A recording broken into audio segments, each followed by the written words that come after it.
The screech of wet brakes cut through the storm like a warning I should have heard. Rain hammered the windshield so hard I could barely see 3 feet ahead, but I didn't slow down. Couldn't slow down. My interview started in 12 minutes, and I was still 8 blocks from the Castellano Tower. The job posting had been up for exactly 47 seconds before I applied. Executive analyst. 6 figures. A chance to finally prove that my finance degree from a state school could compete with the Ivy League crowd. The light ahead flickered yellow. I pressed harder on the gas. That's when the black Ducati came out of nowhere. It swerved across 2 lanes like a shark cutting through dark water, missing my front bumper by inches. My heart slammed into my throat as I yanked the wheel right, tires hydroplaning just enough to make my stomach drop. Horns exploded around us. The bike straightened out, then stopped dead in the middle of the intersection. I had 2 choices: drive around him or lose my chance at changing my life. I chose option 3. I stopped, threw my car in a park, and got out into the rain. "Are you insane?" I shouted, marching toward him. Water soaked through my blazer in seconds. "You could have killed us both." The rider sat perfectly still for a moment, rain streaming off his helmet and leather jacket. Then slowly, deliberately, he reached up and removed the helmet. Dark hair, sharp jaw, eyes that looked like they could see through walls and straight into your secrets. If you've ever met someone who changed your life in an instant, hit that like button, because fate plays tricks. "You were speeding?" he said. His voice carried an accent that rolled through the rain, Italian but softened by years somewhere else. "In a storm. In traffic. What did you expect?" "I expected people to follow the rules of the road." I shot back. My hair was plastered to my face, but I didn't care. "You could have crossed 2 lanes without signaling. And you ran a yellow that was already turning red." He tilted his head, studying me like I was a problem he was deciding whether to solve. "Where are you rushing to that's worth dying for?" "None of your business. Everything on my streets is my business." His streets? The arrogance made my blood boil hotter than the adrenaline already flooding my system. "Listen, I don't know who you think you are." "Careful, firecracker." He swung one leg over the bike and stood, taller than I'd expected. Water ran down his leather jacket in streams. "You never know who's watching." Something in his tone made the anger in my chest twist into something else. Something that felt almost like fear, but sharper. More aware. Behind him, through the rain, I caught a glimpse of a black sedan, windows tinted so dark they looked like holes cut in reality. It had been 3 cars back when I'd left my apartment. "Hi, viewers. Kindly tell us where you're watching from and what time it is. Warm welcome to the family. Enjoy the story." "Is that a threat?" I asked, hating how my voice had gone quieter. "It's advice." He put his helmet back on, movements smooth and practiced. From someone who knows what traffic jams can hide. Before I could respond, he revved the engine. The Ducati roared to life, and he was gone, weaving through the stalled cars like smoke. I stood there for 3 seconds, dripping and confused and furious, before my phone alarm went off. 7 minutes. I ran back to my car, slammed the door, and drove like my future depended on it. Because it did. I made it to Castellano Tower with 90 seconds to spare. The lobby was all marble and gold accents, the kind of place where even the air felt expensive. I caught my reflection in the polished elevator doors. Soaked blazer, smudged mascara, hair that looked like I'd been swimming. Perfect. The receptionist on the 42nd floor barely glanced at me before pointing toward conference room. "They're waiting." I smoothed my hair one last time, straightened my shoulders, and walked in. 4 people sat around a glass table. 3 I'd researched obsessively. The 4th was empty. "Miss Moretti," the woman at the head of the table said. "We were beginning to think you wouldn't make it." "Traffic," I said, which was the truth wrapped in understatement. "I apologize." "No need." She gestured to a chair. "We're still waiting for one more person anyway." Our new CEO wanted to sit in on this interview personally. My stomach nodded. Having the CEO evaluate me directly could be amazing or catastrophic, no middle ground. The door behind me opened. Footsteps. Confident. Unhurried. I didn't turn around immediately. I was too busy trying to control my breathing, remind myself I deserved this chance, that I'd prepared for every possible question. Apologies for the delay, a voice said. That accent. Smooth as expensive whiskey. Traffic was murder. My entire body went cold. The woman smiled. Reina Moretti, this is Matteo Vitarelli, your new CEO. I turned in my chair. The man from the rain stood in the doorway, perfectly dry now in a suit that probably cost more than my car. His dark eyes found mine, and something flickered there. Recognition. Amusement. Something else I couldn't name. I believe we've met, he said. The room fell silent except for the rain still hammering against the windows 42 floors above the street, where I just called this man insane. Would you walk away or stand your ground? Tell me in the comments below. The conference room felt smaller with him in it. Matteo Vitarelli moved around the table like he owned not just the company, but the air we were breathing. He sat at the head, directly across from me, and I swore the temperature dropped 5 degrees. The other executives shifted in their seats, suddenly more alert, like prey animals who'd just remembered what a predator looked like. Miss Moretti, he said, folding his hands on the glass table. Tell us why we should hire you. My mouth went dry. Every prepared answer I'd rehearsed vanished like smoke. All I could think about was standing in the rain, calling this man insane, while he warned me about who might be watching. I'm good with numbers, I started, hating how weak it sounded. I can find patterns where others see noise. I graduated top of my class and spent 3 years at Morgan Analytics building predictive models that saved clients millions. Impressive, he said, but his tone suggested it wasn't. But we have 20 candidates with similar credentials. What makes you different? I don't quit. The words came out harder than I intended. Even when things get difficult. Even when people try to intimidate me. Something flickered in his eyes. Amusement, maybe, or recognition that I'd just thrown our earlier encounter back in his face. The woman to his left, a sharp-featured executive named Patricia, cleared her throat. The position requires absolute discretion. You'll be handling sensitive corporate data, merger negotiations, financial restructuring. Can you commit to confidentiality? Of course. Even when what you discover makes you uncomfortable. Matteo asked. The question hung in the air like a test I didn't know I was taking. Depends on what makes me uncomfortable, I said carefully. If it's long hours and high pressure, that's fine. If it's something illegal, we have a problem. Patricia's eyebrows shot up. The man next to her actually coughed. But Matteo just smiled, slow and dangerous. Good answer. He leaned back in his chair. You're hired. Patricia will send you the contract details. You start Monday. First assignment is due Wednesday. 48 hours to analyze our European acquisitions and identify potential vulnerabilities in the supply chain. I blinked. That's impossible. That's months of work. Then you'd better be as good as you claim. He stood, buttoning his jacket. Welcome to Castellano Industries, Miss Moretti. Try not to crash into anyone on your way out. The other executives looked confused, but I felt my face burn hot with embarrassment and anger.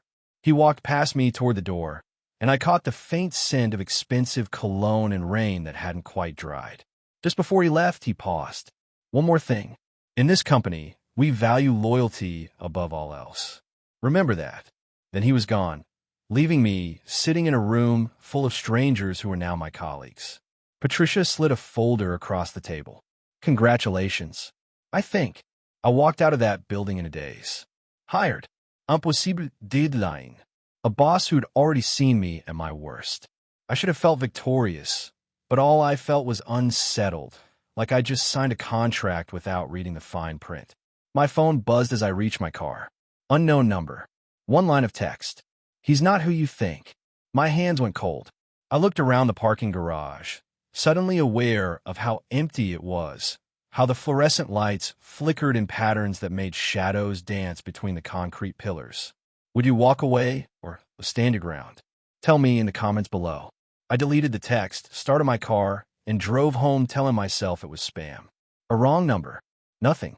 But I kept checking my mirrors the whole way, and the black sedan I'd seen in the rain was 3 cars back the entire time. Sleep was impossible, so I worked instead. My apartment looked like a crime scene by Sunday night. Papers covered every surface. 3 monitors glowed in the darkness, spreadsheets and corporate filings competing for space. Coffee cups formed a small city on my desk. I'd been at it for 36 hours straight, and the European supply chain data looked more suspicious the deeper I dug. Numbers don't lie, but they can definitely hide the truth if you arrange them right. Castellano Industries had 17 subsidiaries in 6 countries, all acquired in the last 4 years under Matteo's leadership. On paper, everything looked clean, legitimate business, solid returns. But when I started cross-referencing shipping dates with customs records and port authority logs, patterns emerged that made my stomach twist. Containers that arrived but weren't logged. Warehouses purchased through shell companies. Payments routed through 3 different banks before landing in accounts I couldn't trace. Either the company had the worst bookkeeping in corporate history, or someone was running something through legitimate channels that definitely wasn't legitimate. I rubbed my eyes and checked the time. 2 in the morning. I promised myself I'd sleep at midnight, then 1, then 2. The deadline was 13 hours away, and I still hadn't decided how honest my report should be. Tell the truth and maybe get fired on day 1. Lie and become part of whatever this was. My phone rang, shattering the silence. Unknown number again. I almost didn't answer, but curiosity has always been my weakness. Hello. You're still awake. Matteo's voice, unmistakable even through the phone. I can see your lights from here. My blood went ice cold. Where are you? Close enough to know you worked too hard. How's the analysis coming? I stood up, moving to the window. The street below was empty except for one black car parked under a broken streetlight. I couldn't see inside, but I didn't need to. I'm finding interesting things, I said carefully. I'm sure you are. That's why I hired you. A pause. Reina, can I ask you something? The use of my first name felt too intimate, too familiar, like we were something other than boss and employee who'd met screaming in the rain. Sure. If you discovered something that looked wrong but served a greater purpose, would you report it anyway? My heart hammered. What kind of greater purpose? Hypothetically, I need more information before making that call. He laughed, low and genuine. Careful answer. Good. Bring me whatever you find tomorrow. All of it. Don't sanitize it for my benefit, even if it makes the company look bad. Especially then. I need to know what you see. The line went dead before I could respond. If you're hooked already, hit subscribe because more secrets are about to spill. I worked until dawn, compiling everything. The suspicious shipments, the shell companies, the gaps in the records that were too precise to be accidents. When I finished, the report was 27 pages of evidence that Castellano Industries was either incompetent or criminal, and I couldn't tell which. Monday morning came too fast. I dressed in my best suit, armor against whatever was coming, and arrived at the office at 8 sharp. Patricia met me in the lobby, handed me a security badge and a stack of paperwork. Matteo wants to see you at 9, she said. His office. Top floor. The elevator ride up felt like ascending toward execution. The doors opened onto a hallway that was all dark wood and quiet money. His assistant waved me through without a word. Matteo's office was massive. Floor-to-ceiling windows overlooked the city. Minimalist furniture. One wall was nothing but books, half in Italian, half in English. He stood with his back to me, phone pressed to his ear, speaking rapid Italian that I couldn't follow. Then he turned, saw me, and switched to English mid-sentence. Handle it quietly. I don't care how. He hung up. Reina. Sit. What did you find? I slid the report across his desk and watched his face as he read. Nothing. No reaction. He flipped through pages like he was reading a grocery list, not evidence of corporate malfeasance. When he finished, he looked up. Thoughts? Either someone's stealing from you or you're stealing from someone else, I said. I can't tell which. What if it's neither? Then you need better accountants. He smiled, but it didn't reach his eyes. I'm going to show you something, and after I do, you can decide if you want to stay or walk away. Fair, I guess. He stood, walked to the bookshelf, and pulled a specific volume. Something clicked. The entire section swung inward, revealing a small room behind it. Come on, he said. My feet moved before my brain could object. Inside was a desk, a computer, and filing cabinets. He opened one and pulled out a folder stamped with a red seal I didn't recognize. Then he started shredding it, page by page, feeding government documents into a machine that chewed them into confetti. What would you do if you just walked into your boss destroying evidence? Let me know below. Mateo, I whispered. What are you doing? He kept shredding, methodical and calm. Cleaning house. These are old contracts, old agreements. Things that no longer serve their purpose. Those have government seals. I'm aware. I backed toward the door, pulse racing. This was wrong. This was so far beyond wrong that I couldn't even see the line anymore. He looked up, met my eyes. You wanted the truth, Reina. So here it is. Stay and learn what this company really is. Or leave and forget you ever saw this. My hand found the doorframe behind me, fingers gripping hard enough to hurt. What is this company really? I asked. His expression shifted, became something darker and more honest. A second chance? For people like me who were born into the wrong family. Before I could ask what that meant, his office door burst open. Patricia stood there, face pale, phone in hand.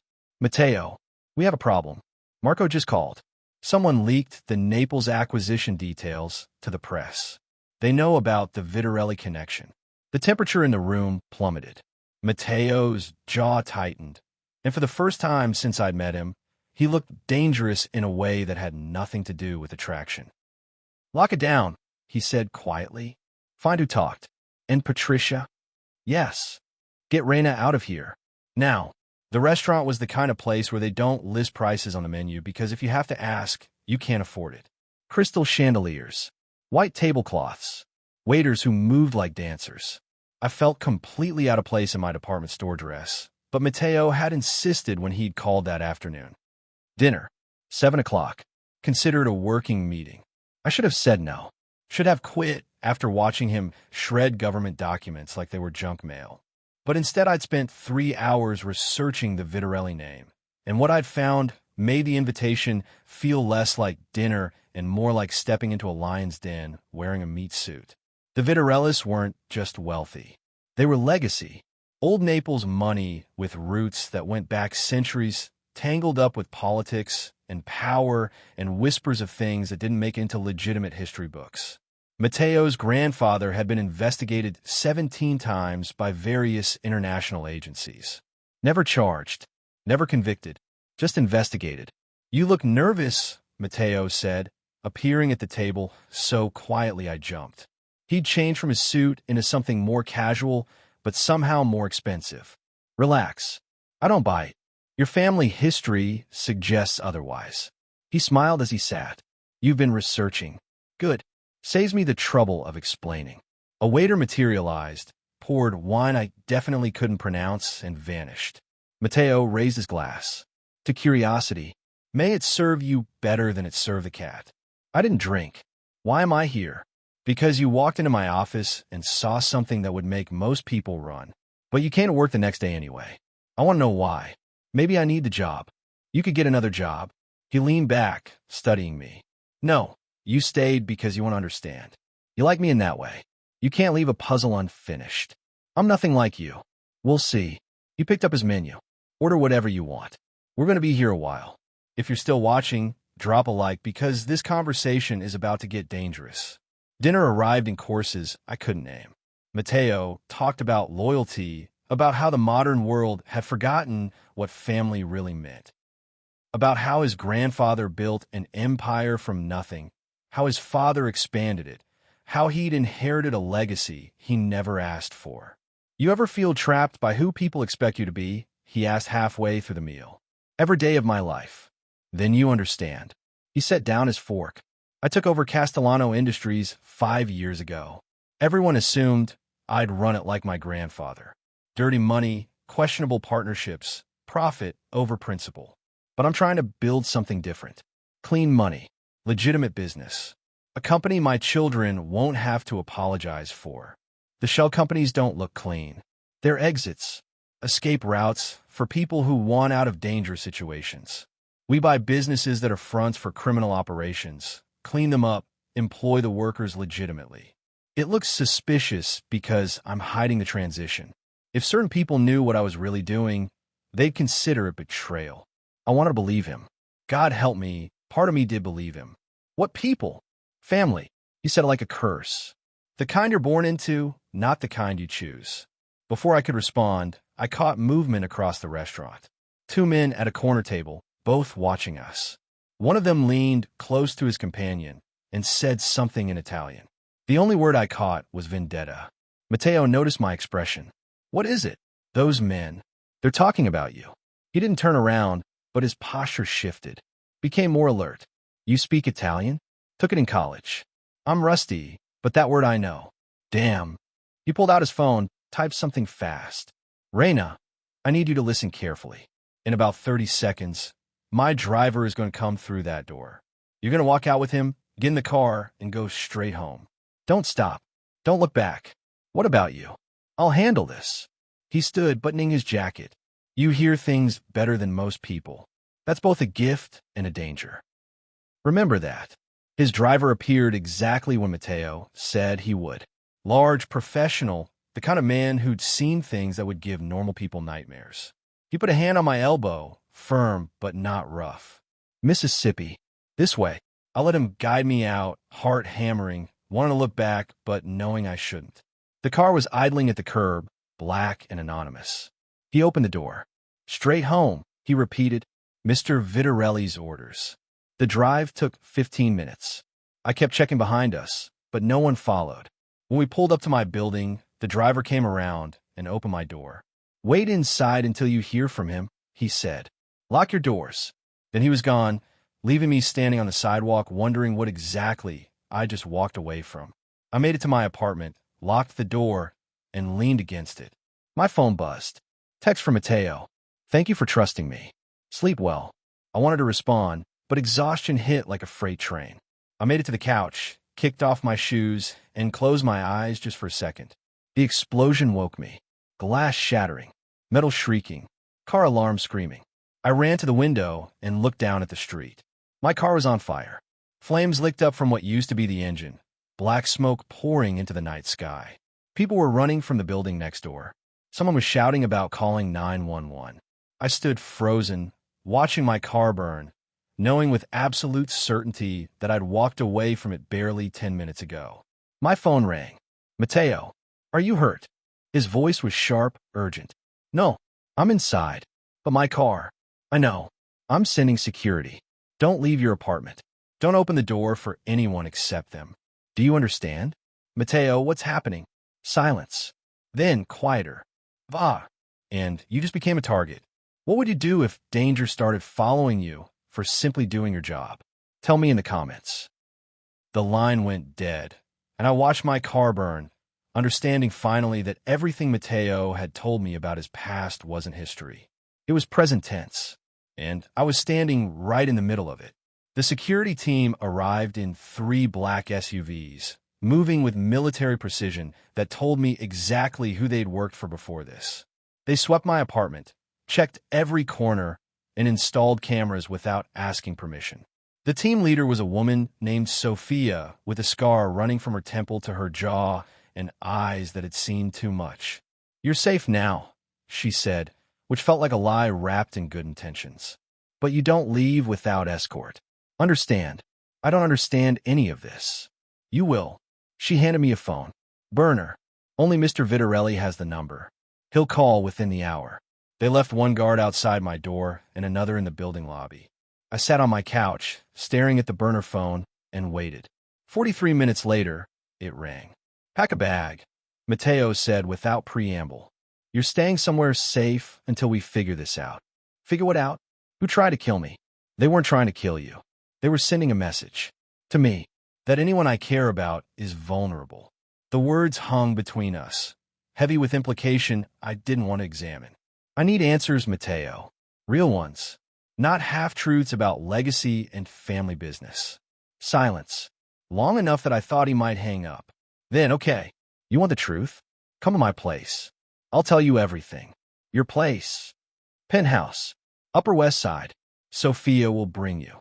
And if I say no, then you stay in your apartment with armed guards and wonder for the rest of your life what you walked away from. Your choice, Reina. Always your choice. If you're still here, hit that like button because things are about to explode. Sophia drove. The city rolled past in streaks of light and shadow. My burned car had been towed, evidence collected, police asking questions nobody answered. The official story was electrical failure, faulty wiring, bad luck. Nobody mentioned the witness who saw someone running from the vehicle 30 seconds before it exploded. Mateo's building was old money and new security. We rode an elevator that required 3 different key cards. When the doors opened, they opened directly into his penthouse. He stood at the windows overlooking Central Park, drink in hand, still wearing the clothes from dinner. He didn't turn when we entered. "Thank you, Sophia. That's all."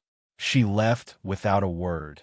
And suddenly, I was alone with him in a space that felt too intimate for the conversation we needed to have. "Drink?" he asked. "Answers." "Fair enough." He finally turned. His face looked older in the dim light, lined with exhaustion or guilt or both. "Sit down. This is going to take a while." I sat. He paced. And then he started talking. About Naples. About a family that had controlled shipping in the Mediterranean for 3 generations. About his grandfather who'd built an empire importing things that weren't always legal through ports that weren't always monitored. About his father who'd expanded into construction and waste management, all the traditional businesses where dirty money could hide. "I was supposed to follow that path," he said. "Take over when my father retired. Keep the machine running. But I saw what it did to people. The violence, the corruption, the way it poisoned everything it touched. So you left." I tried. Got an MBA in London. Worked at legitimate firms. Built Castellano Industries from nothing. Clean money. Real business. Thought I could leave the old world behind. He laughed, bitter and short. "But in my family, you don't leave. You just change positions." "What does that mean?" He set down his drink and came to sit across from me. Close enough that I could see the scar on his knuckles, the exhaustion in his eyes. "It means I made a deal. I'd take over the legitimate businesses, clean them up, transition everything legal. In exchange, they'd leave me alone to run things my way. It's been working for 5 years. Until someone decided the old ways were more profitable." "Who?" "My cousin Luca. He thinks I'm weak." That legitimacy is the same as surrender. He's been bleeding money from the business, using our shipping contracts to move things that shouldn't be moved. When I started closing those channels, cutting off his access, he got desperate, and I became leverage. You became visible. My executive analyst, who I personally hired, who I took to dinner, who I clearly value more than standard protocol would suggest. He met my eyes. "I am sorry. I didn't think he'd move this fast." My hands were shaking. I clasped them together to hide it. "What happens now? Now I end this. Cut Luca off completely. Make it clear that anyone who touches you answers to me personally. It's going to get ugly before it gets clean." "Mateo, I didn't sign up for a war." "I know." His voice went soft. "You signed up for a job, for a chance to prove yourself. And I gave you a target on your back instead. If you want out, I'll arrange protection, new identity, relocation, whatever you need to disappear safely." I should have said yes. Should have run as fast and far as physics would allow. Instead, I asked, "What if I stay?" Something flickered in his expression. Hope, maybe, or fear that I was making a terrible mistake. "Then you help me finish what I started. Clean the business. Build something good from something rotten. But I won't lie to you. It's dangerous. People will come after us. The authorities might start asking questions we can't answer easily. Your life will never be simple again." "My life's never been simple," I said. "At least this way it'll mean something." He smiled, sad and genuine. "You're either very brave or very stupid. Maybe both." We sat in silence for a while, watching the city lights flicker below. I should have been terrified, should have been running.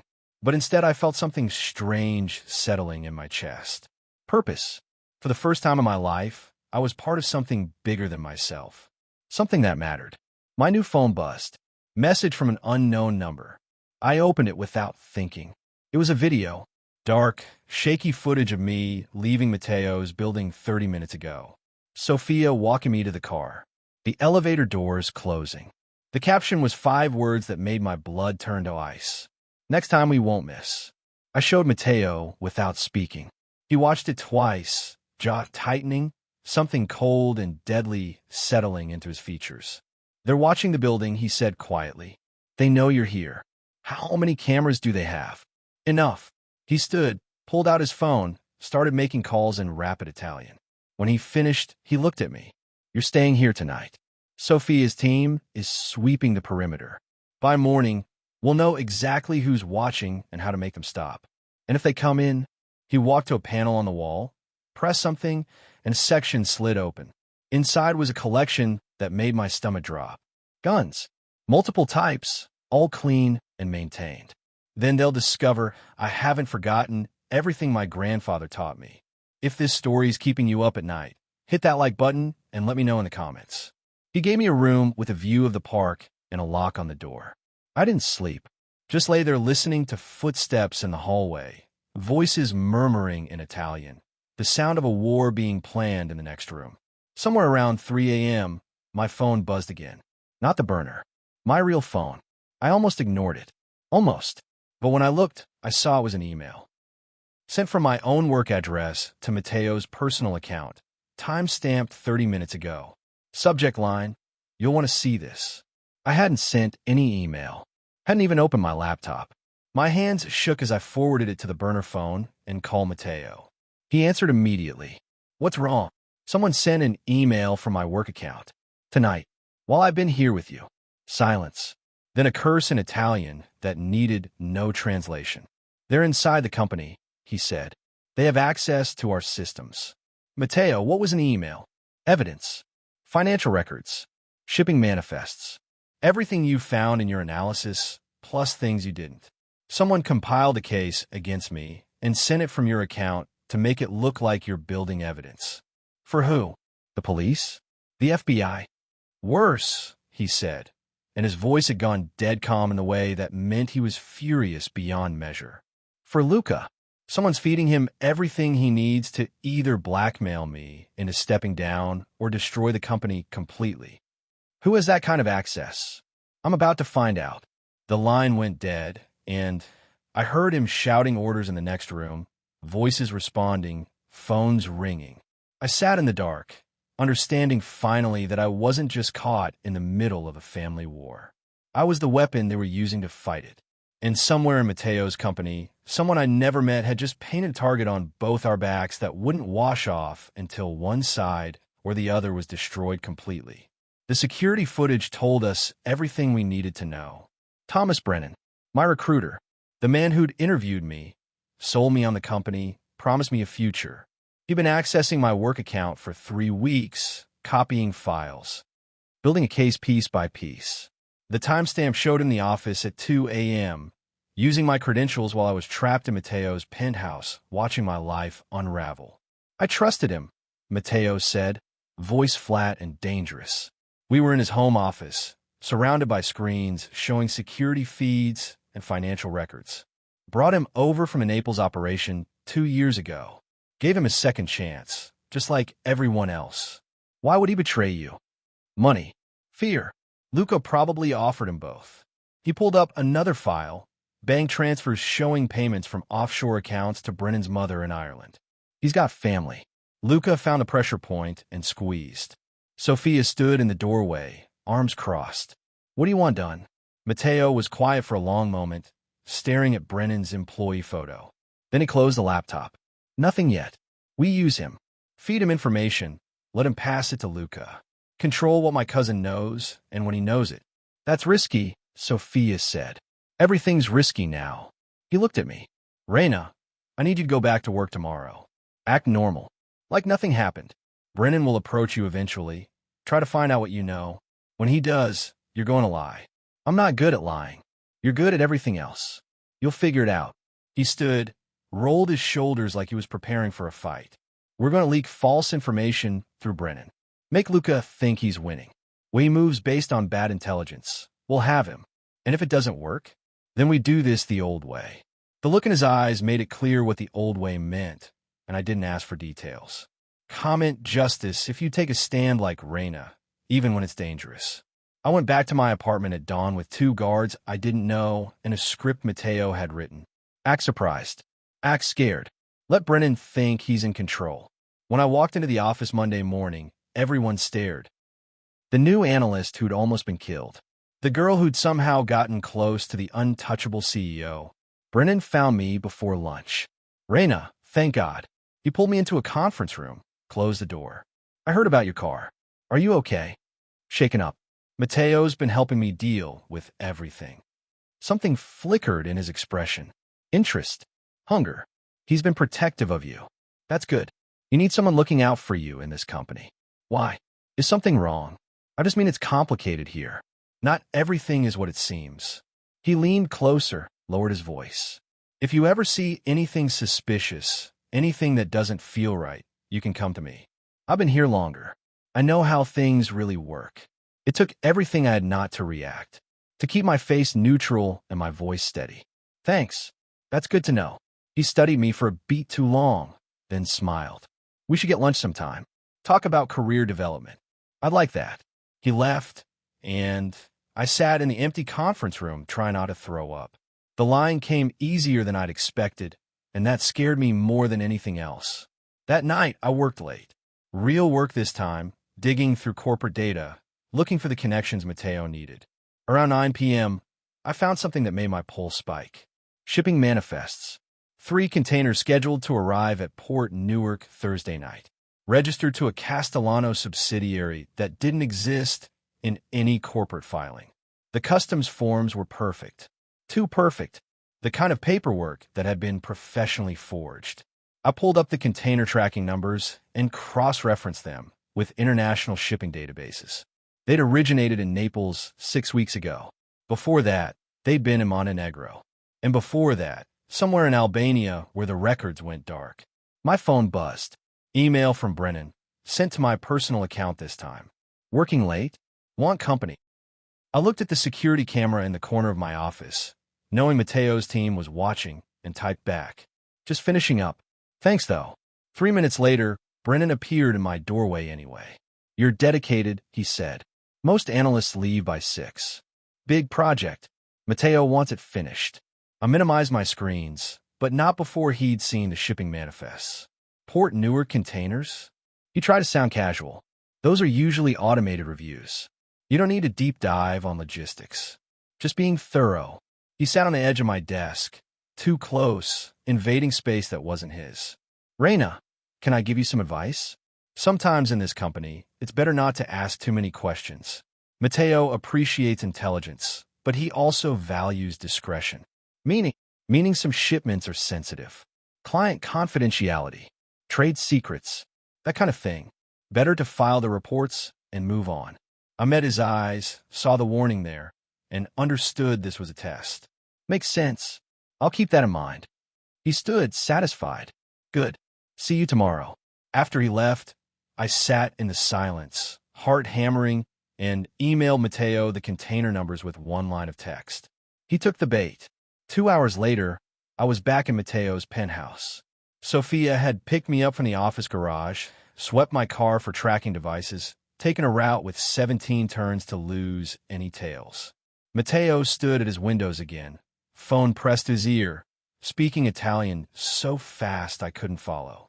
When he hung up, he looked at me with something like respect. You did well. He reported to Luca within 10 minutes of leaving your office.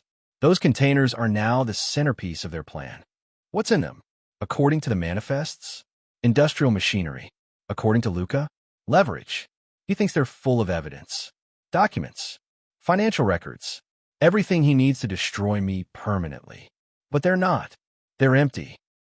I had them filled with scrap metal and old electronics. When customs opens them Thursday night, they'll find nothing. He smiled, cold and sharp. Except by then, Luca will have committed to a move based on cargo that doesn't exist. He'll be exposed, vulnerable, and Brennan will have to choose which side he's really on when everything falls apart. I should have felt victorious, should have felt like we were winning. But all I felt was sick, understanding that I'd just become bait in a trap I didn't fully understand. My phone buzzed, not the burner. My personal cell, email from my own work address, sent 2 minutes ago while I stood in Mateo's penthouse. Subject, you should have stayed out of it. Attached was a photo. Me leaving Mateo's building 30 minutes ago. Sophia walking beside me. The timestamp perfectly clear. I showed Matteo without breathing. His expression went dark. They're still accessing your account. Still watching. He grabbed his phone, started typing. Change of plans. We move tonight. Move what? Everything. If they know you're helping me, they'll try to use you. I'm not letting that happen. Before I could respond, the lights went out. Complete darkness. Emergency systems kicked in, bathing everything in red. Sophia's voice crackled through the speakers. We have movement on the south entrance. 3 vehicles. Armed. Matteo grabbed my arm, pulled me toward his office. Reina, I need you to trust me one more time. What's happening? Well, I should have done 3 weeks ago. He opened the hidden panel, pulled out a gun, checked it with practiced efficiency. Ending this. Downstairs, something exploded. Glass shattering. Alarm screaming. Sophia shouting orders. Matteo looked at me in the red emergency light, and for the first time since I'd met him, he looked afraid. Not for himself. For me. No matter what happens next, he said quietly, know that I never meant to drag you into this. I'm sorry. Then he was gone, running toward the sound of breaking glass and gunfire, leaving me standing in his office trying to remember how to breathe. My phone lit up in the darkness. Email. Same subject line, but this time the attachment was a video. Live feed. My apartment building. Fire escape. Someone climbing toward my window. The timestamp said now. If your heart's racing, you're not alone. Feel like so more people find this story. I called Sophia on the burner. She answered between gunshots. Little busy, Reina. They're at my apartment. Someone's breaking in right now. Your guards are there. They'll handle it. Sophia, what if they don't? Silence. More gunfire. Then her voice, hard and final. Then you'd better hope Matteo finishes this before they finish looking. The line went dead, and I stood alone in the darkness, listening to a war being fought on 2 fronts, understanding finally that there was nowhere left to run. They made sure of that. The parking garage smelled like oil and fear. I'd made it out of Matteo's building through a service elevator Sophia showed me before everything went to hell.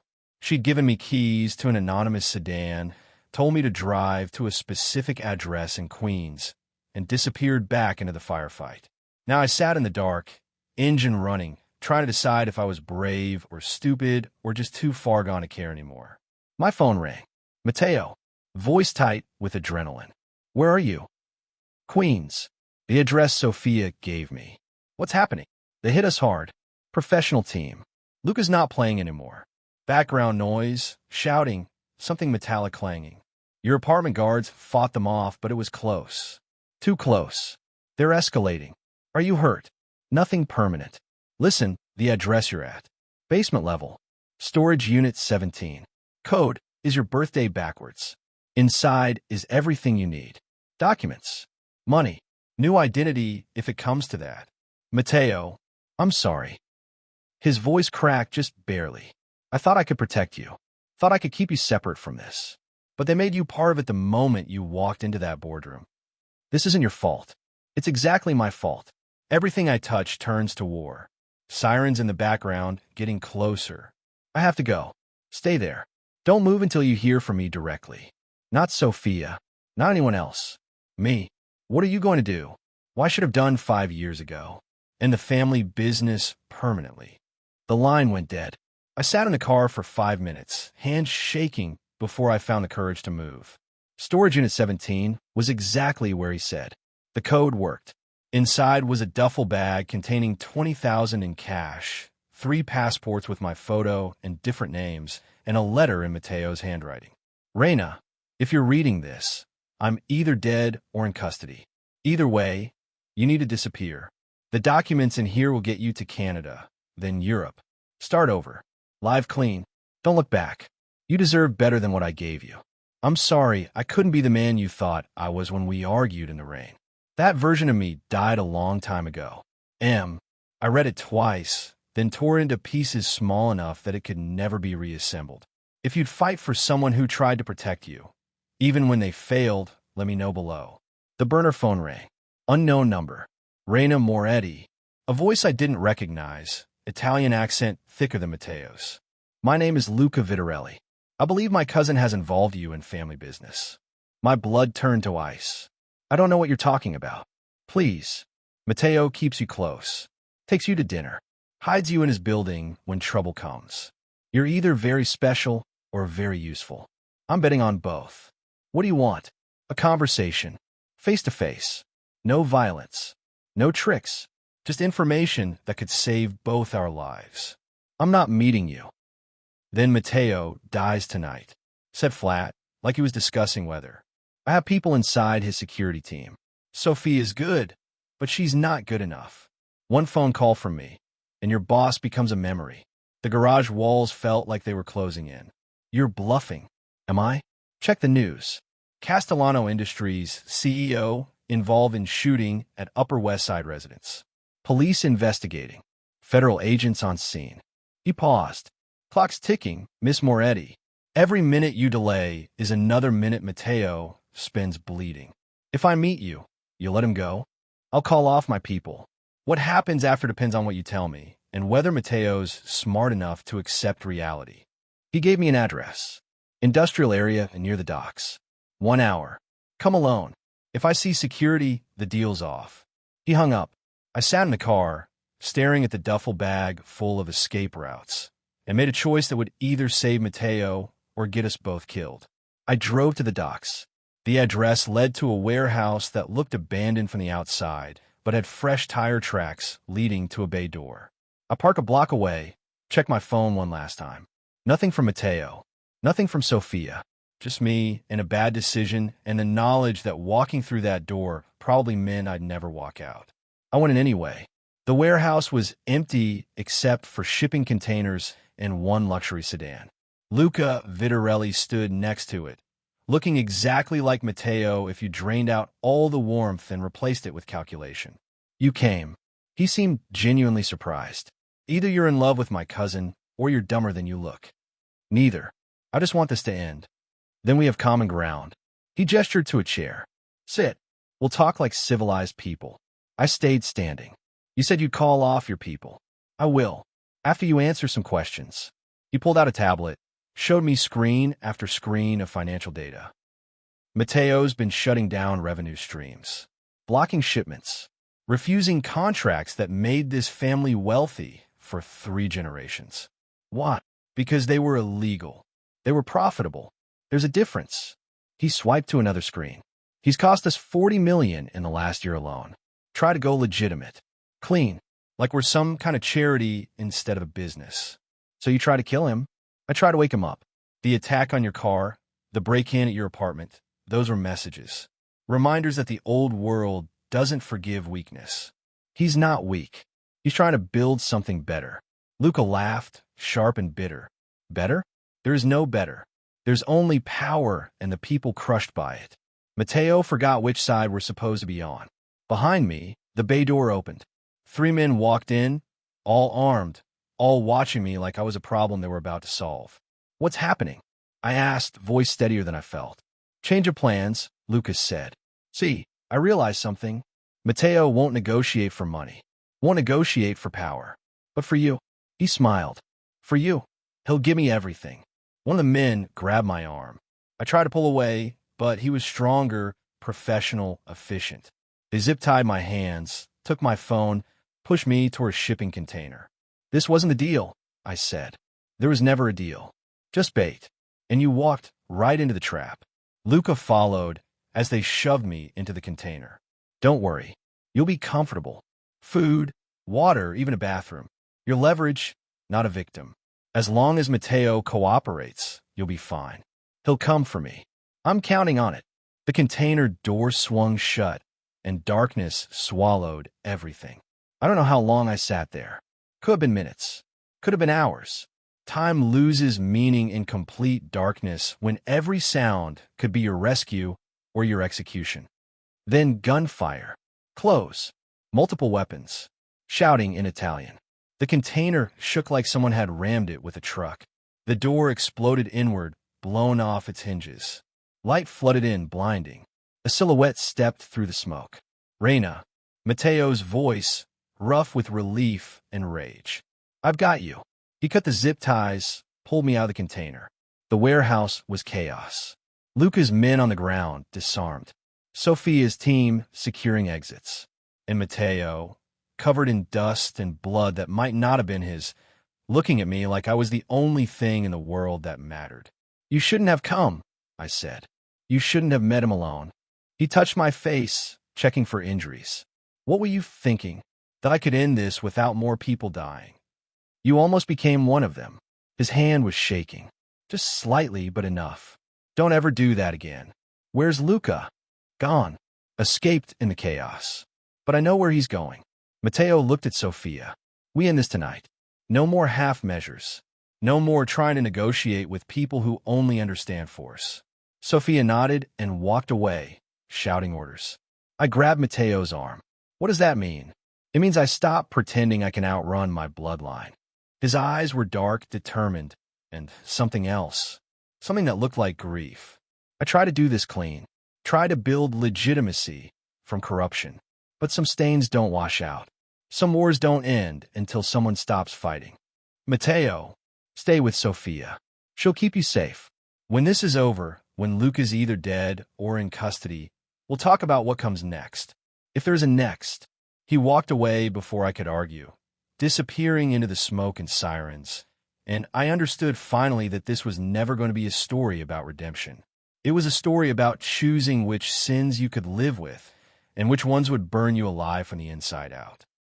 The safe house was a brownstone in Brooklyn that looked like every other house on the block, which was exactly the point. Sophia had driven me there after the warehouse, saying nothing, face set in the kind of expression that meant she'd seen too much death tonight and didn't want to talk about it. She left me with 2 guards whose names I didn't ask for and instructions to stay inside until Mateo called. That was 6 hours ago. Now it was 4 a.m., and I sat in the living room watching news reports about a coordinated federal raid on Castellano Industries. Agents in windbreakers carrying boxes. Helicopters overhead. Reporters speculating about organized crime connections and money laundering and conspiracy charges. Mateo's face on every screen, old photos from business journals, articles about the mysterious CEO who transformed his family's questionable empire into legitimate enterprise. Or tried to. My phone rang. Finally. Mateo's voice, exhausted but alive. "Turn on Channel 7. I switched channels. Press conference. Federal prosecutor standing at a podium. Mateo beside him looking like he hadn't slept in days. "What's happening?" I whispered. "Watch." The prosecutor cleared his throat. "Tonight, in cooperation with Mr. Matteo Vitarelli, federal agents executed search warrants at 17 locations connected to an organized crime syndicate operating under the cover of legitimate business. We've seized documents, financial records, and arrested 12 individuals, including Luca Vitarelli, who is charged with racketeering, extortion, and attempted murder." The reporters exploded with questions. The prosecutor held up a hand. "Mr. Vitarelli has been cooperating with this investigation for 18 months. He approached federal authorities voluntarily, provided evidence against criminal elements within his family organization, and worked undercover to expose corruption. While Castellano Industries is under scrutiny, Mr. Vitarelli himself is not facing charges. He is, in fact, a cooperating witness. Comment your take. Karma or quiet justice? Let me know below." I stared at the screen, understanding clicking into place like puzzle pieces I should have seen earlier. "You've been working with the FBI this whole time," I said. "Since before I hired you. Since before any of this started." He sounded older somehow, worn down. "I couldn't tell you. Couldn't risk it. If Luca had known, if anyone had suspected, the whole operation would have collapsed. The shredded documents in your office? Copies I'd already given to federal agents. Had to make it look real in case someone was watching. The shipping containers? Bait for Luca to incriminate himself. The FBI was waiting at the port when his people tried to intercept what they thought was evidence. I sat down hard, legs suddenly unable to hold me. Everything was a setup. The threats, the attacks, all of it. No. His voice went sharp. The threats were real. Luca was trying to scare me into backing down, stop cooperating with the feds. When he realized I wouldn't, he escalated. The attack on your car, the break-in at your apartment. Those were real attempts to get leverage. to make me choose between justice and protecting you. And you chose both. I brought in Sophia's team, kept you close enough to protect, but far enough that Luca couldn't use you effectively. Then you decided to play hero and meet him alone. He exhaled roughly. You almost destroyed 18 months of work and got yourself killed in the process. I was trying to save you. I know. That's what made it so terrifying. Silence on the line. Reina, I need you to do something for me. Something hard. What? Forget this ever happened. Take the money from the storage unit. Start over somewhere clean. Build a life that doesn't include men who solve problems with violence and federal investigations. You're pushing me away. I'm setting you free. You deserved better than what I gave you. You deserved truth from the beginning, not half-lies and danger. The TV showed Matteo walking away from the podium, federal agents flanking him like bodyguards or captors or both. What happens to you now? I asked.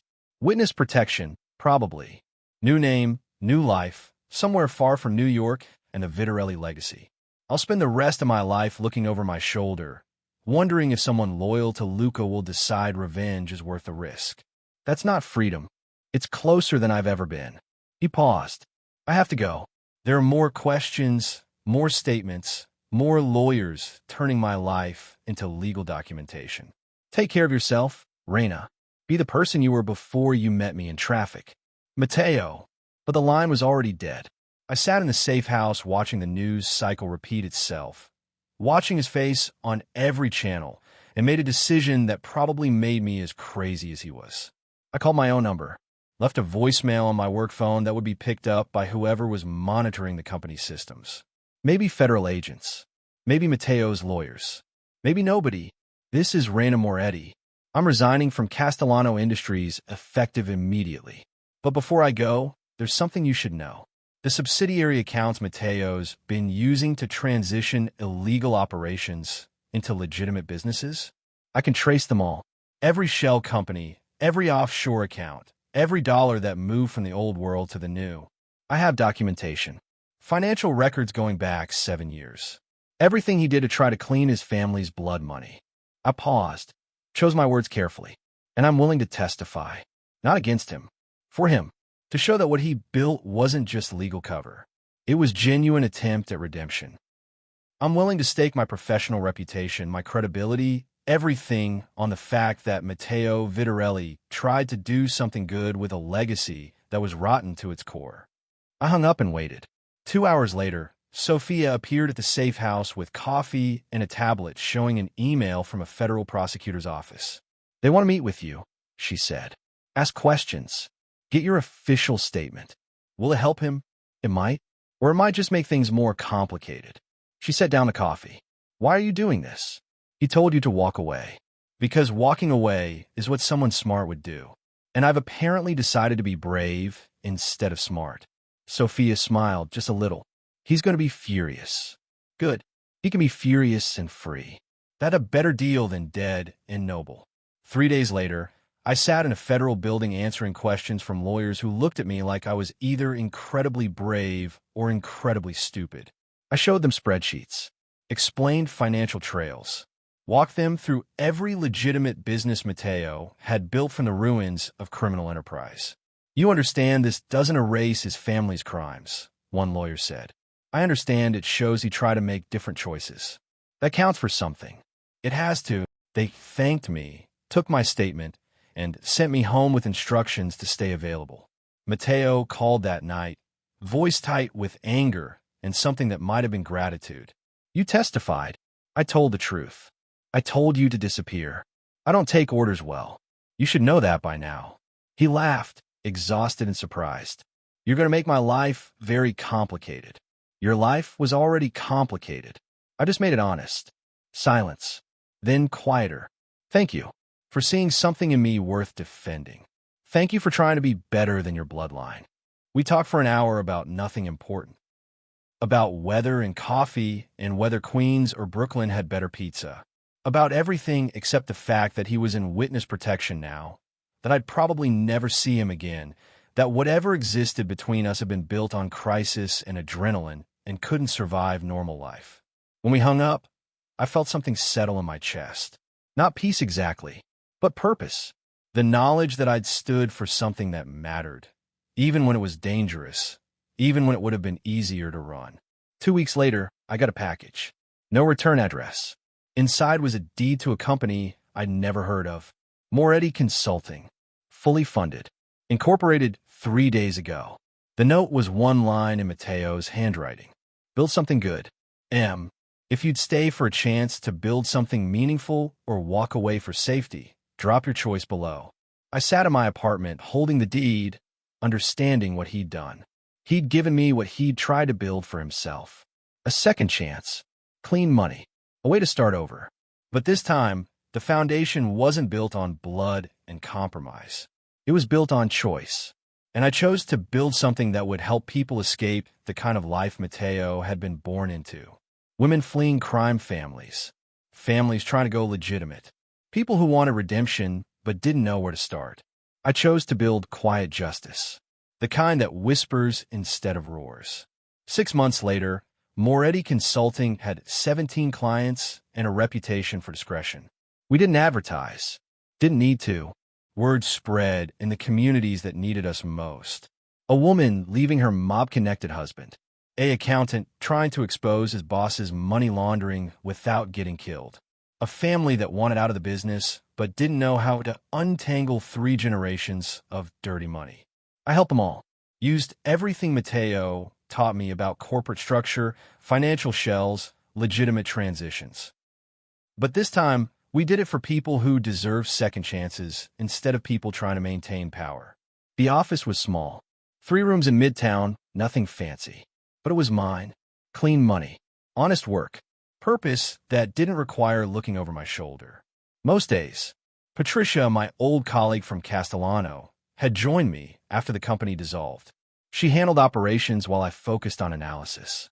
We worked well together, 2 women who'd survived corporate warfare and decided to build something better. "You have a visitor," she said one Tuesday afternoon, voice careful in a way that made me look up from my spreadsheets. Mateo stood in the doorway. Different haircut, beard, glasses he definitely didn't need. But the eyes were the same, dark and intelligent and carrying too much history. "Ah," he said. Simple, like he hadn't disappeared into witness protection 6 months ago. "Hi yourself." My heart hammered, but I kept my voice steady. "I thought you were in Montana. Or Oregon. Somewhere with more trees than people." "I was. Got bored." He glanced around the office. "Nice place. Heard you're doing good work." "Heard from who?" "You're supposed to be impossible to contact." "I'm very good at breaking rules." He stepped inside, closed the door. "Reina, I need to tell you something. About why I'm really here. This isn't a social call. It's an offer." He set a folder on my desk. "The federal investigation closed last month. Luke is in prison. His operation is dismantled. Most of Castellano Industries was liquidated. Assets used to pay restitution to victims." "I know. I read the news. What you don't know is that the legitimate parts, the clean businesses I'd built, they survived. And they need management." He opened the folder, showed me documents. "The board wants to rebuild. Create a holding company focused on ethical business practices. Help other companies transition from questionable origins to legitimate operations." I stared at the papers. "Why are you telling me this?" "Because they want you to run it." The office went very quiet. Patricia had disappeared, leaving us alone. Outside, traffic hummed 40 floors below. "That's crazy," I said finally.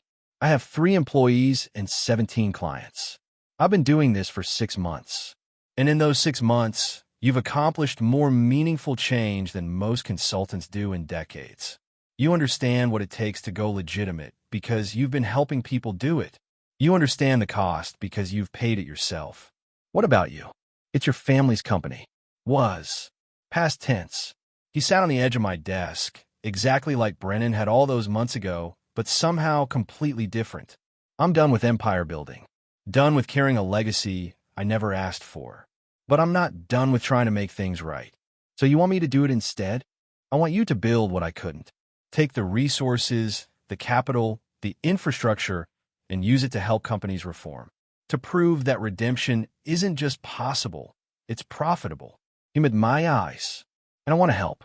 Not as CEO, just as someone who knows the landscape and wants to see it change. I looked at the folder, at the numbers showing assets worth tens of millions, at the opportunity to do good work at scale that could actually matter. Why me? I asked. Really? Because you argued with me in traffic and didn't back down. Because you stayed when you should have run. Because you testified when I told you to disappear. His voice went softer. Because you saw something worth saving in a man who'd done terrible things trying to fix worse ones. If you can see that, you can see it in companies that are trying to change. This is a massive decision. I know. That's why I'm not asking for an answer today. He stood, buttoned his jacket. Think about it. Talk to Patricia. Talk to your clients. Then decide if you want to stay small and safe or go big and make actual change. He walked to the door, paused with his hand on the handle. For what it's worth, I think you're ready. I've thought that since the day you walked into the boardroom, soaking wet, and didn't let it shake you. Mateo, yeah. Are you staying in New York? Something flickered in his expression. Hope, maybe. Or fear that he was hoping for too much. Depends on whether I have a reason to. He left before I could answer, leaving me alone with a folder full of possibility and a choice that would determine everything that came next. I sat there for an hour, staring at numbers that could either be freedom or a trap that looked like opportunity. Patricia knocked eventually. So, you want me to run a multi-million-dollar company focused on corporate redemption. And you're hesitating, why exactly? Because last time I trusted him, I almost got killed. Multiple times. Last time you trusted him, you helped dismantle an organized crime syndicate and gave 17 people second chances. She sat down across from me. Reina, you spent 6 months playing it safe, building slowly, making sure nothing could hurt you again. But you're not happy. I see it. You miss the stakes, the importance, the feeling that what you're doing matters on a scale bigger than individual clients. It does matter. It does. But it could matter more. She tapped the folder. This is what you've been preparing for, whether you knew it or not. I thought about Mateo in the rain, warning me about who might be watching. Thought about him offering me freedom while choosing to stay and fight. Thought about the deed he'd sent me, giving me the foundation to build something good. He's given me what he couldn't have, I said quietly. A clean start with the resources to actually succeed. So take it. Build something amazing. Make him proud. That night, I called the number Mateo had written on the folder. He answered immediately. That was fast. I have conditions. Name them. Full transparency. No secrets. No operations I don't know about.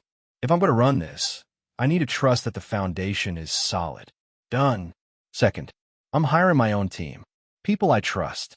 You can advise, but you don't control. Agreed. Third, I paused, chose my words. You stay in New York. I'm not doing this if you're going to disappear into witness protection the moment things get complicated again. If we're building this together, we're in it together. Silence on the line. Long enough that I thought he might say no. That he might choose safety over partnership. Okay, he said finally. But you should know, staying means risk. There are still people who remember the Vitarelli name, who might want revenge or leverage or just to send a message. I've been living with risk for 6 months. At least this time it comes with better resources and someone watching my back. Then we have a deal. I could hear the smile in his voice. When do you want to start? Yesterday. But realistically, 2 weeks. I need to transition my current clients, brief Patricia, and figure out what I'm walking into. I'll send you the full financial documentation tomorrow. Everything. No secrets, like you said. We talked for another hour about structure and strategy and what kind of companies we'd target first. Former family businesses trying to go legitimate. Corporate entities with questionable pasts that wanted to reform. Places where money had been dirty so long people forgot it could be clean. When we hung up, I looked around my small office and felt something I hadn't felt in months. Excitement. The kind that came from taking risks that mattered. Patricia appeared with 2 glasses of wine. So we're doing this. We're doing this. Good. She handed me a glass. Because I already told my sister we were hiring, and she's been researching corporate reform strategies for 3 days. You knew I'd say yes before I did. Of course. You're predictable when it comes to doing the right thing, even when it's terrifying. We drank to new beginnings, and second chances, and the hope that redemption was possible if you fought hard enough for it. 2 weeks later, I walked into the new office. Top floor of a building overlooking Central Park. Space for 20 employees. Conference rooms with glass walls and technology that actually worked. The name on the door was simple. Moretti Holdings. Ethical Transitions. Matteo was already there, setting up his office. Smaller than the CEO's suite he'd had at Castellano. More practical. A space for someone who advised rather than ruled. "What do you think?" he asked. "I think it's a long way from arguing in traffic." Best collision I ever had. Patricia arrived with our first 3 clients. A restaurant chain with mafia ties, trying to cut connections and go independent. A construction company that wanted to stop paying protection money. A shipping firm that needed to prove their containers held legitimate cargo. We worked 18-hour days those first months. Restructuring, negotiating, building new supply chains and financial structures that didn't rely on corruption. It was exhausting and frustrating and completely fulfilling. Matteo was there every step, offering insights from his own transition, making connections with federal agents who could verify our client's reformation, using his reputation as a cooperating witness to open doors that would have stayed closed. Sometimes late at night, when everyone else had gone home, we'd sit in the office talking about how far we'd come. From enemies in traffic to partners in redemption. From a man trying to escape his bloodline to 2 people trying to help others do the same. "Do you ever regret it?" I asked one night. "Cooperating with the FBI? Destroying your family's empire?" "Every day," he said honestly. "But I regret what my family did more. And I regret almost getting you killed most of all. I chose to stay. You shouldn't have had to choose between safety and doing the right thing. Neither should you." I looked at him across the desk. "But we did. And we chose right. That has to count for something." He smiled, tired but genuine. "It counts for everything." 6 months into running Moretti Holdings, we'd helped 37 companies transition to legitimate operations. Created 600 jobs that didn't require moral compromise. Saved 8 families from violence that would have destroyed them. The work was hard. Some days felt impossible. But every client who walked out free of their past made it worth it. And every day, I came to work knowing I was building something that mattered. Something good. Something that whispered justice instead of screaming vengeance. Matteo had given me his empire's ashes and told me to build something better. So I did. We did. Together. If you've taken a legacy of corruption to transform it into something good, let me know in the comments. One evening, as I locked up the office, Matteo waited by the elevator. "Dinner?" he asked. "Actual dinner this time. No business. No crisis. Just food and conversation. Is this a date?" "It's a thank you for taking a chance on a man who didn't deserve one." "You deserved it." I pressed the elevator button. "You just needed someone to believe it first." We went to a small Italian place in Brooklyn. No crystals. No chandeliers. Just good food and quiet conversation about everything except work. About books we'd read and places we wanted to travel and whether redemption ever felt complete or if it was just a series of better choices that added up to something like peace. "I'm glad you argued with me in traffic," he said over dessert. "I'm glad you didn't run me over. Would have been easier than everything that came after." Easier isn't always better. He reached across the table, took my hand. "No, it's not." We sat there in a restaurant in Brooklyn, 2 people who'd survived war and corruption and impossible choices, holding hands like we're normal people on a normal date in a normal life. And maybe, finally we were. The old man in the chair by the window finished speaking and looked out at the street below. 2 motorcycles passed, weaving through evening traffic. One black, one red. They moved like dancers, like they'd been riding together for years. "That's them?" the young woman asked. She'd been listening for the past hour, completely absorbed in a story she hadn't expected to hear when she'd knocked on his door asking about Moretti Holdings. "Was them," the old man corrected. He was 80 now, with white hair and eyes that still saw too much. This was 15 years ago. Things have changed since then. What happened?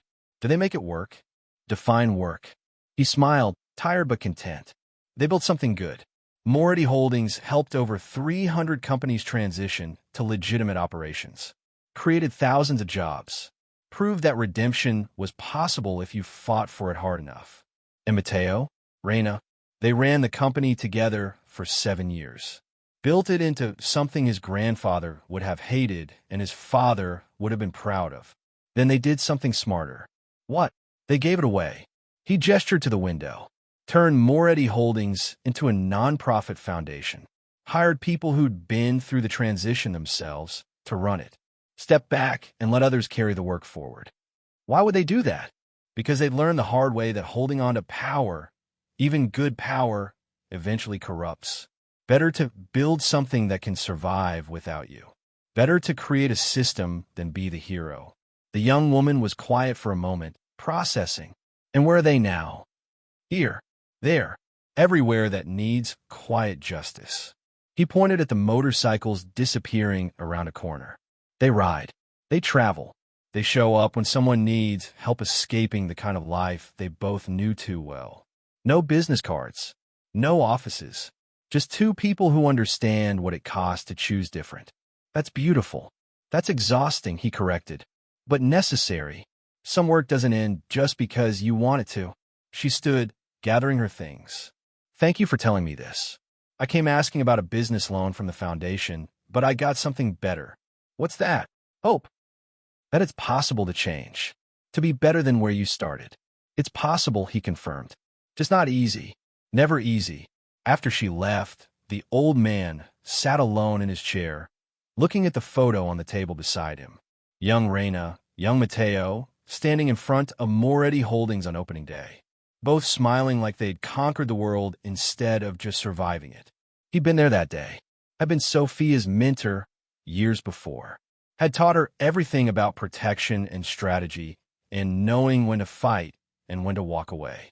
Had watched Mateo grow from an angry young man trying to escape his family into someone who'd learned that escape wasn't the answer. Transformation was. His phone buzzed. Text from a number that changed every few weeks. New client. Needs extraction from Chicago operation. Sending details. He smiled. Some habits died hard. Some work was generational. He typed back. On it. Give me 48 hours. Outside, the city hummed with 1,000 stories. Crimes being planned. Escapes being plotted. People trying to be better than their circumstances allowed. And somewhere in that chaos, two people on motorcycles were riding towards someone who needed them, carrying quiet justice like a torch that never went out. Because that's what it meant to choose redemption. Not once, but over and over again. Every day, every client, every person who needed proof that transformation was possible. The old man closed his eyes and remembered his own escape decades ago. Remembered the person who'd helped him when no one else would. Remembered learning that the best revenge against a corrupt system wasn't destruction. It was building something so good, so clean, so solid that it proved the old way was obsolete.